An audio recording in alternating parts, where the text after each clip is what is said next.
Fast API, partie 2. Bienvenue dans la partie 2 de notre série sur Fast API, où nous allons explorer les bases indispensables pour construire des API robustes et efficaces. Notre objectif est de comprendre comment structurer les données de manière optimale et créer une API propre et maintenable. Pour commencer, faisons un rappel rapide de ce que nous avons couvert dans la première partie de cette série. Nous avons vu le point d'entrée ManPointE et comment définir une route simple pour votre API. Maintenant, plongeons dans les modèles Pydantic, un élément essentiel pour la structuration des données dans FastAPI.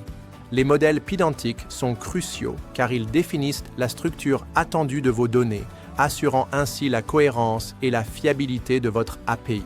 Ils offrent une validation automatique des données, garantissant que les types et les valeurs par défaut sont respectés, ce qui simplifie grandement le développement.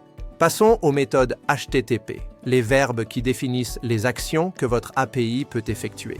Nous allons explorer les méthodes GET, POST, PUT et DELETE et comment les utiliser efficacement avec FastAPI.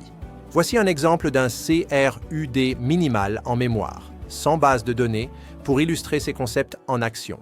FastAPI utilise des décorateurs comme app.post et app.get pour associer ces méthodes à vos fonctions. Abordons maintenant les paramètres de route qui permettent de rendre vos API plus flexibles et dynamiques. Nous distinguerons les paramètres de chemin, les paramètres de requête et les paramètres de corps. FastAPI les distingue automatiquement en fonction de leur déclaration dans la signature de votre fonction, simplifiant ainsi leur utilisation. Enfin, explorons la documentation automatique, une fonctionnalité puissante de FastAPI. FastAPI génère automatiquement une documentation interactive via un docs et redoc. Cette documentation est essentielle pour tout projet professionnel, facilitant la collaboration et l'intégration pour les développeurs. Merci d'avoir suivi cette partie 2.